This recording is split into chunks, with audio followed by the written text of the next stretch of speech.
whether you are about to buy real estate or sell real estate, or maybe you're an agent who needs the refresher, the difference is huge, and the consequences are even bigger.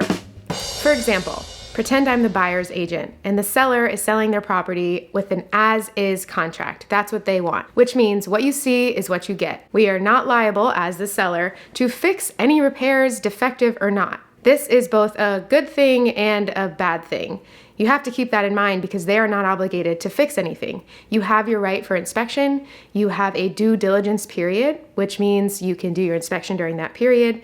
You can always elect for something to be fixed, and some nice sellers will fix that. But most of them in this market are like, my house is gonna sell either way. I'm not fixing it. I'm not crediting you anything. So this is one thing to remember and to remind your buyers of. The other great thing for buyers is that in an as-is contract, if you have a 15-day due diligence period, your buyer can pull out of that contract without any consequences, and they can retrieve their escrow, no questions asked. Literally, they can go in and be like, oh, I see a nick on the wall. Forget it. I don't like it. Or something happens in their life and they're like, oh my gosh, we totally are freaking out. We're not ready to buy right now. You can pull out of the contract. No problem. So that's a great thing. Now, a traditional sale for purchase contract. It's very different. One, the seller is required to fix any defective items that happen during inspection. So if the inspector finds that there are pests and termites in the property, this is defective, and the seller is required to remediate, replace, or credit the buyer.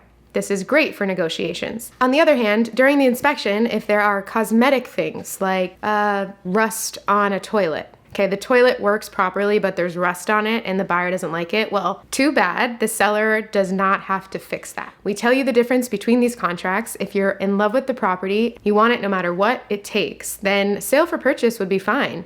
It's actually nice because the seller is required to fix those things. Now, if you've put money in escrow, let's say $40,000, items came back defective, you elect those items to be fixed by the seller, and the seller denies, that is when you can leave the contract. The seller must fix the defective items. If the seller accepts and you still don't want to move forward with the property, unfortunately, that escrow is gone. That money is no longer legally yours. As a new agent, I had to educate myself on this one because it can cost money, embarrassment, trust issues, all of the above. My fiduciary responsibility to my buyer is to protect them in an effort to also protect their money. So entering a sale for purchase contract, the traditional one, is beneficial and also consequential. Thank you so much for watching. If you like this video, please give it a thumbs up or hit that subscribe button. Leave a comment. What do you want to see more of? Did you hate this? Did you love this? I don't know, but thanks for watching.